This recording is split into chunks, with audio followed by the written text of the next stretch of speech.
अच्छा, अभी मैंने बताया था आपको कि दो प्रकार की फील्ड बड़ी पॉपुलर है, मतलब मैक्सिमम क्वेश्चंस बनते हैं। तो उसमें पहली जो फील्ड है, जो बेसिक फील्ड है, उसको मैं डिस्कस कर रहा हूँ, और वो है field intensity due two point charge. वो ध्यान से देखिए, सबसे इंपॉर्टेंट है ये, सबसे ज्यादा यूज होने वाला। कैसे पूरा सिस्टमेटिक तरीके से देखें कि डिसिप्लिन कैसे लिखा जाता है फोर्सेस को, और कैसे यूज किया जाता है, पूरा डिसिप्लिन देख लें। देखो, ये चार्ज जो है ना, इसकी फील्ड है, यानी कि ये हो गया क्या, मेन चार्ज। मेन चार्ज को हमेशा स्पेस में ओरिजिन पे रखते हैं, ओरिजिन पे। ये मेन चार्ज को रख दिया। अब क्या होगा, जहां पे फील्ड आपको नापनी होगी वहां पॉइंट डिफाइन किया जाएगा। लेकिन उससे पहले मैं फील्ड दिखा दूं, तो ये पॉइंट चार्ज है तो रेडियल फील्ड होती है, ऐसे चारों तरफ होती है, स्फेरिकल फॉर्म में फील्ड जाती है हर तरफ। अभी आपने देखा था वो 3D उसका पिक्चर। तो ये ऐसे फील्ड चल रही है, ठीक। इधर भी चल रही होगी, अब इधर नहीं दिखाया क्योंकि उधर पॉइंट हम डिफाइन कर रहे हैं, देखो, तो उधर ही की फील्ड से काम करना है। तो ये अब देखो, यहाँ पे डिस्टेंस के साथ फील्ड नहीं बदल रही है, तो इसका मतलब है कि यहाँ पे डिस्टेंस भी डिफाइन करना जरूरी है, कि कितनी डिस्टेंस पे, ज्यादा डिस्टेंस पे पॉइंट होगा तो फील्ड का प्रभाव कम हो जाएगा। तो आर पे तो डिपेंडेंट होगा ही, और साथ साथ क्यू पे भी फील्ड डिपेंडेंट होना चाहिए, क्योंकि जिसकी फील्ड है उस पे तो डिपेंडेंट होगा ही होगा। चार्ज ज्यादा है, चार्ज कम है। तो ये जो एक्सप्रेशन लिखते हैं, बड़ा जाना पहचाना एक्सप्रेशन है, वो ये है। एक तो मीडियम पे भी डिपेंडेंसी होती है, देखो तुरंत डिफाइंड हो रहा है वैक्यूम। हम अभी वैक्यूम में डिस्कस कर रहे हैं, ठीक है, वैक्यूम है उसमें प्रभाव, है ना। जब मीडियम आएगा तो उसको भी हम कंसिडरेशन में लेंगे, लेकिन अगर वैक्यूम में एक्सप्रेशन लिखते हैं तो ये होता है, बड़ा पॉपुलर एक्सप्रेशन है। आपको याद होगा, लेकिन इसे स्पष्ट रूप से समझना भी जरूरी है ना। तो इसमें यह है कि सबसे पहले तो आप डिस्टेंस का प्रभाव देखो, जो सबसे इंपॉर्टेंट बात है। ये है वो चार्ज मेन, जिसकी ये फील्ड है, इसी चार्ज की ये फील्ड है, और ये पॉइंट चार्ज है, ठीक। और ये देखिए, ये डिस्टेंस है ना। तो डिस्टेंस के स्क्वायर पे इनवर्स रिलेशनशिप है, इसे इनवर्स स्क्वायर लॉ बोलते हैं। बहुत पॉपुलर होता है इनवर्स स्क्वायर लॉ पे, कौन कौन से लॉ जो है बेस्ड है। ये भी है, यहाँ पे आगे आता है कूलम्स लॉ, इसी से बनेगा ये वाला फोर्स। ग्रेविटेशनल फोर्स भी ऐसी इनवर्स स्क्वायर लॉ पे बेस्ड है। इनवर्स स्क्वायर किसका, डिस्टेंस का। ये है, तो डिस्टेंस के बढ़ने के साथ ये फील्ड बहुत तेजी से घटती है। तेजी से क्यों बोल रहे हैं, क्योंकि स्क्वायर पे based है। अरे भाई, डिस्टेंस अगर डबल करोगे तो सीधे फील्ड का प्रभाव 1/4 हो जाएगा, है ना। ये लिखा जा रहा है। अच्छा, अब ये तो एक्सप्रेशन हो गया। अब इसमें जो ये वाली क्वांटिटी, इसमें 1/4 पाई, ये तो कांस्टेंट हो गया, कोई बात नहीं। ये जो एप्सिलॉन नॉट है, ये भी कांस्टेंट है, लेकिन ये प्रॉपर्टी है, और इस प्रॉपर्टी को अभी मैं डिफाइन करूंगा। इसको बोलते हैं, क्या बोलते हैं, परमिटिविटी। परमिटिविटी बोलते हैं, ठीक है। और ये नॉट जो डिफाइंड हो रहा है, ये वैक्यूम की प्रॉपर्टी है। अभी मीडियम आएगा तो उसका भी डिफाइन करेंगे, ठीक। तो चलो, अभी ये यहाँ पे 1/4 पाई ये कांस्टेंट होता है, इसकी वैल्यू याद है आपको, 9 × 10⁹ हाँ, वो कैलकुलेट करना भी हम सिखाते हैं, वो आया कहाँ से होगा। और ये भी बताएंगे क्यों ये रट लिया जाता है, ये भी रीजन बताऊंगा, ठीक है। लेकिन है, ये एक्सप्रेशन होता है। अच्छा, अब यहाँ पे जरा ये देखें, ये फील्ड इंटेंसिटी की वैल्यू लिखी गई है, लेकिन ये है तो वेक्टर क्वांटिटी। अगर मान लें कभी एग्जामिनर आपसे इसका वेक्टर एक्सप्रेशन पूछ ले, तो ये बताओ, किसी वैल्यू को डायरेक्शन देना है तो क्या किया जाता है। फील्ड को डायरेक्शन देना है, हमें वेक्टर बनाना है, क्या करते हैं, यूनिट वेक्टर से मल्टीप्लाई करते हैं उसे। तो यूनिट वेक्टर बताओ क्या लेना चाहिए, क्यों।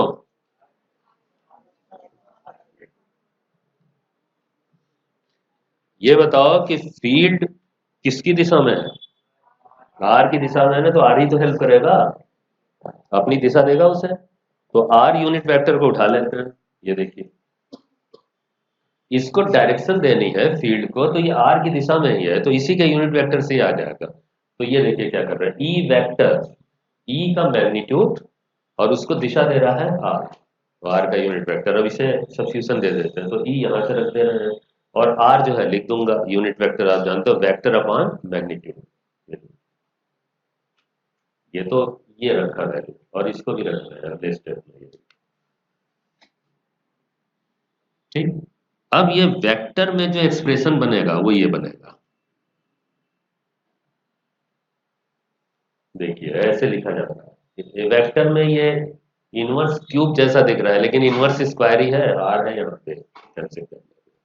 लेकिन एक्सप्रेशन ऐसे है। ये सभी कुछ पूछा गया है कभी ना कभी, ये एक्सप्रेशन याद रहता है और ये भी लिखना जरूरी है क्योंकि एक एक्सप्रेशन पूछ लेते हैं। हालांकि एक बात मैं बता दूं आपको, ये यहाँ पे वेक्टर का इस्तेमाल तो होना है बहुत, लेकिन मैं बहुत कम करूंगा, है ना। मैं वैल्यू पे काम करवाऊंगा आपसे जिससे आसानी से आप कर सको।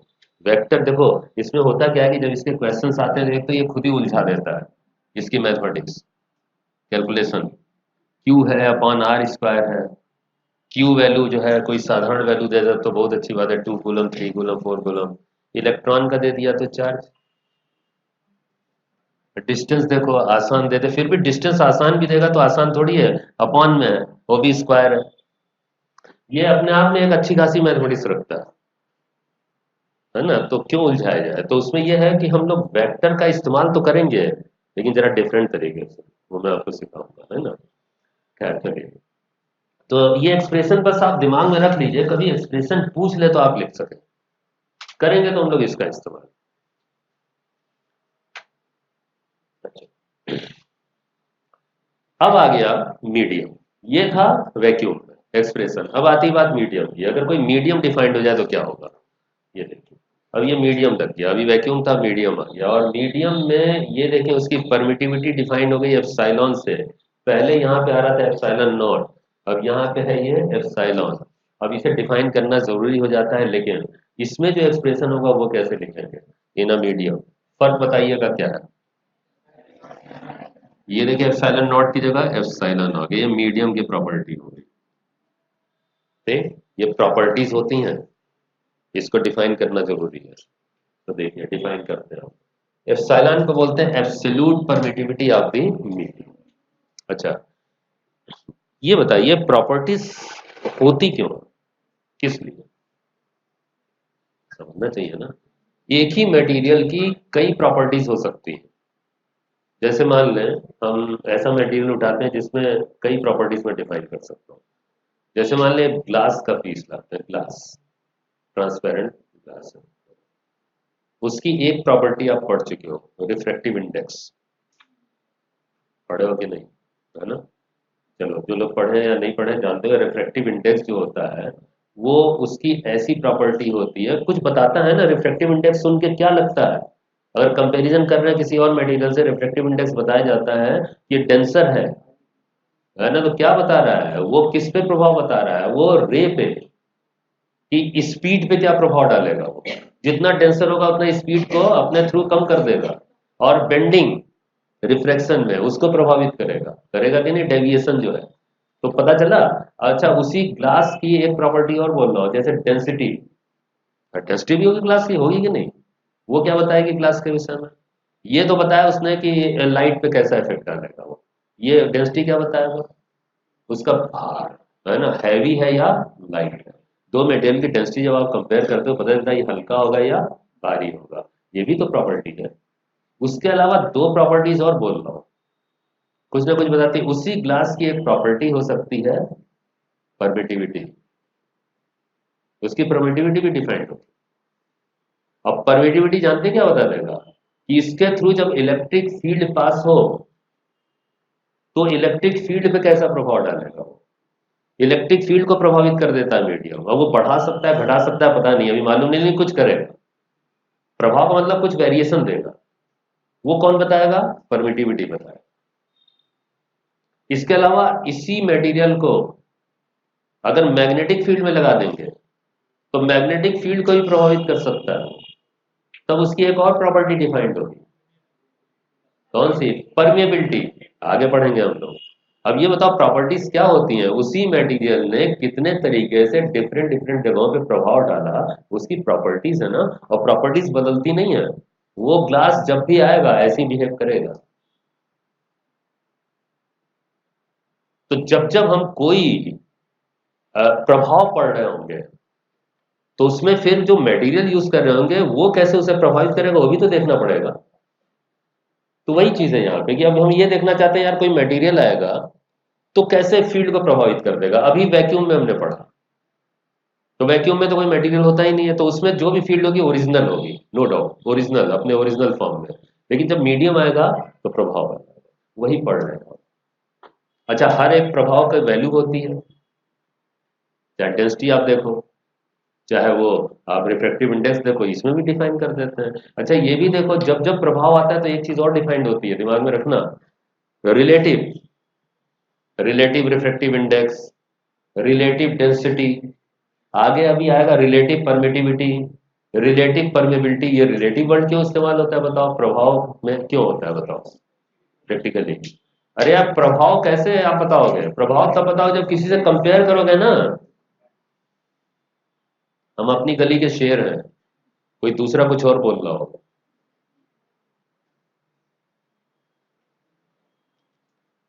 अब हम शेर हैं या गीदड़ हैं, क्या है, ये तो सब पता चलेगा जब सामने वाला कोई आएगा हमसे मिलने के लिए, और ज्यादा प्रभावी हो गया तो शेर की जगह गीदड़ की तरह दुम भगा के भाग गए, दुम दबा के। आप समझ रहे हो क्या मतलब है? मतलब ये है कि आपका प्रभाव तब पता चलता है कि सामने वाले से कंपेयर करो वो कितना प्रभावी है, तब रिलेटिव टर्म्स में बात होती है ना। जब रिश्तेदारी की बात होती है ना तो उसमें भी रिलेटिव टर्म्स में चलती है बातें, रिश्तों में बड़ी चलती है ना। हम उससे बेहतर हैं, है कि नहीं? वो हमसे इंफीरियर है, किस मामले में? धन के मामले में, व्यक्तित्व के मामले में, सुंदरता के मामले में, है ना, कंपैरिजन शुरू हो जाता है कि नहीं? अदरवाइज अगर आप किसी से कंपेयर ना करो ना, तो आप अपने को हमेशा रिच महसूस करोगे, हमेशा अच्छे महसूस करोगे। कंपैरिजन आ जाता है तभी गड़बड़ होता है ना। तो ये रिलेटिव टर्म्स में बातें होती हैं हमेशा, हमेशा कंपैरिजन। अच्छा है किससे, अच्छा है कितना अच्छा है, बुरा है किसके कंपैरिजन, कितना बुरा है, वही बातें हैं। डेंसिटी किससे कंपेयर करोगे, भारी है किससे कंपेयर किया, वाटर से। हल्का है किससे कंपेयर किया, वाटर से। डेंसिटी किया था ना, रिलेटिव डेंसिटी किससे कंपेयर कर रहे थे, वाटर की डेंसिटी से, है ना। मरकरी भारी है 13.5 टाइम्स, है ना, वाटर से, रिलेटिव डेंसिटी बोल रहा था मैं, है ना। इसी तरीके से रिफ्रैक्टिव इंडेक्स भी डिफाइन किया गया था, रिलेटिव, वो भी डिफाइन किया गया है ना। और किससे किया गया था, वैक्यूम से। यहां भी हम डिफाइन करने वाले हैं अभी परमिटिविटी मीडियम की, किससे, वैक्यूम से। तो वैक्यूम की वैल्यू तो अच्छा, जिससे आप डिफाइन करते हो, जिससे कंपेयर करते हो, उसकी वैल्यू तो मालूम होनी चाहिए ना, है ना। वाटर से कंपेयर कर रहे हैं आप, तो वाटर की वैल्यू तो मालूम है डेंसिटी में। तो इसमें भी देखें, इसमें एक एप्सिलॉन नॉट अभी आया था, this is what absolute permittivity of vacuum, और इसकी वैल्यू ये होती, याद कर लीजिएगा। इसी से उसका कंपेयर होने वाला है, कंपैरिजन। कंपैरिजन कैसे है ये देखो, किसी मीडियम का, ये देखो रिलेटिव परमिटिविटी डिफाइंड हो रही है, ये देखिए।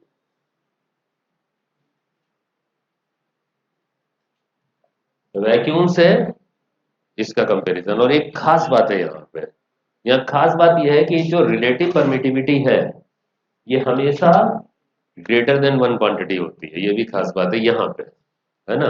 जबकि आप रिलेटिव डेंसिटी देखो, ऐसा नहीं है, ग्रेटर देन वन भी हो सकता है और लेस देन वन भी हो सकता है ना।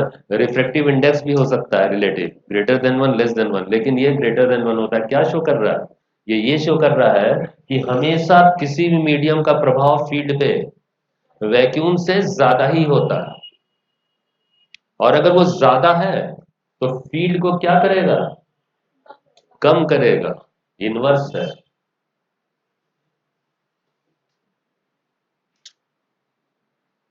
ये ग्रेटर देन वन बताने का मतलब है कि भैया वैक्यूम में फील्ड, और ये देखो इनवर्स का मतलब वैक्यूम में फील्ड सबसे ज्यादा, क्योंकि वैक्यूम की परमिटिविटी सबसे कम, ये सबसे कम वैल्यू है ना। तो फील्ड का प्रभाव सबसे ज्यादा, और कभी भी अगर कोई मीडियम वहां पे भरोगे तो प्रभाव हमेशा कम ही होगा, क्योंकि ये ग्रेटर है। ठीक, ये दिमाग में रखना, है ना। और एक चीज और, अब देखो इसका इस्तेमाल कैसे करते हैं, कभी भी ये वैल्यू नहीं इस्तेमाल होती है, इसको सब्स्टिट्यूशन दिया जाता है कैसे, इस form epsilon is epsilon not epsilon R. इसके भी पीछे लॉजिक है। अगर मान लीजिए सब्स्टिट्यूशन यहाँ पे करेंगे तो ये बन जाएगा एप्सिलॉन नॉट एप्सिलॉन आर। उसका भी लॉजिक मैं बताता हूँ क्यों ऐसे किया जाता है। लेकिन एक चीज और ध्यान दीजिएगा, ये जो एप्सिलॉन आर है इसे एक टर्म से और डिफाइन करते हैं, बोलते हैं, और वो है डाइलेक्ट्रिक कांस्टेंट। डाइलेक्ट्रिक सुना है? इंसुलेटर्स होते हैं जनरली, इंसुलेटर ही होते हैं यार, ये जो मीडियम भरा जाता है इंसुलेटर होते हैं सब।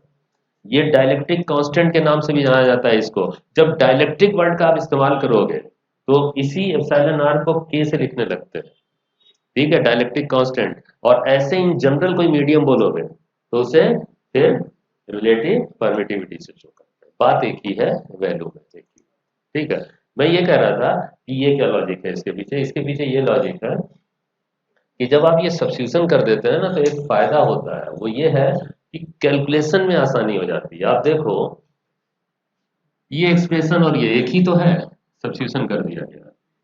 इसमें फायदा क्या होगा? इसमें फायदा ये होगा कि एप्सिलॉन नॉट की वैल्यू फिक्स है। कितना अभी देखा था आपने, वो कुछ 8.85 समथिंग आ रहा था, ठीक है। तो होगा क्या कि जब भी आपको ई कैलकुलेट करना होगा तो आसानी क्या होगी। आप देखो ये इतना टर्म हमेशा अपीयर हो रहा है, चाहे मीडियम हो चाहे वैक्यूम हो। कितना 1/4 साइलन नॉट ये जबान पे भी रहता है आपके, और इसकी वैल्यू भी जबान पे रहती है। 9 × 10⁹ क्या किया गया, पहले से कैलकुलेट करके रख लिया गया है। एप्सिलॉन नॉट की वैल्यू जो दिखाया था ना उसे रखा। आप सोचो कितना भयंकर कैलकुलेशन हो। वो अपने आप में एक अच्छा खासा था, वो भी पाई। पाई तो अपने आप में 3.14। और भी सुनो, मल्टीप्लाई नहीं करना, डिवाइड करना है इन सबसे, तो मुसीबत देख रहे हो। तो कैलकुलेट करने में कितना मुश्किल आएगा। और इसमें ये आर स्क्वायर भी मौजूद है भाई साहब, ये अपने आप में एक प्रॉब्लम है। तो कितना कैलकुलेशन बढ़ जाएगा। तो आसान बनाने के लिए क्या किया गया कि भैया इसे इस फॉर्म में लिखोगे, इसमें मत लिखो, तो इतना हमेशा आपको कैलकुलेट करके याद रखेंगे आप, मतलब रखना पड़ेगा, या याद कर लेंगे आसानी हो जाएगी। वो याद कर रखा है आपने क्या, 9 × 10⁹ तो आप जानते क्या होगा, हमेशा ये रख दिया, इतना हो चुका है कैलकुलेट, ठीक। बस यही तो रह गया। और रिलेटिव वैल्यू जो होती है ना वो बड़ी अच्छी सी वैल्यू होती है। दुगना होगा, तिगुना होगा, 10 टाइम्स होगा, 11 टाइम्स होगा, एक वैल्यू होती है जो मुश्किल नहीं करती कैलकुलेशन, इसलिए ऐसा किया जाता है। वो मैं दिखा देता हूँ एप्सिलॉन आर वैल्यू कुछ क्वांटिटीज की। और ऐसे याद करें ई और एप्सिलॉन आर में इनवर्स रिलेशनशिप, और जनरली जो मीडियम होते हैं उनका एप्सिलॉन आर वैल्यू ही यूज होता है और गिवन होता है ऐसे। ये देखो इसमें असल में देखो, जरा सा मैं बता दूं, वैक्यूम का 1 हो गया सबसे कम, ठीक। बाकी कोई मीडियम होगा उसका ज्यादा होगा वैल्यू। एयर का वैक्यूम के लगभग आसपास, इसीलिए एयर में भी अगर चार्ज होता है ना तो उसे वैक्यूम ही मान लेते हैं, ठीक। अदरवाइज कोई मीडियम होगा तो उसमें फर्क होता है। देखो यहाँ पे पेपर और माइका की बात करें तो ये वैल्यू ठीक ठाक है, प्रैक्टिकल वैल्यू है।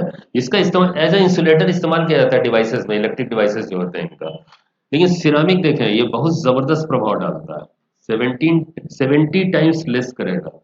और सबसे बड़ा इंसुलेटर तो ये होता है वाटर, मिनरल वाटर नहीं, प्योर वाटर, बहुत अच्छा इंसुलेटर होता है, ठीक। 80 टाइम्स, 81 टाइम्स इसे कम करेगा heat। ये प्रभाव है। ये याद नहीं करना है आपको, ये गिवन होगा। जब क्वेश्चन में अगर पूछेगा एग्जामिनर तो ये देता है, बहुत एग्जामिनर बहुत अच्छा होता है इसमें। याद थोड़ी हर चीज करवाएगा, ये भी वो भी याद नहीं करना। 8.85 × 10⁻12 वैसे उसे याद कर लीजिएगा, कहीं जरूरत पड़ती है, लेकिन दिया होता है वो भी अगर पूछेंगे तो। ये है प्रभाव, ठीक है, बस इतना है।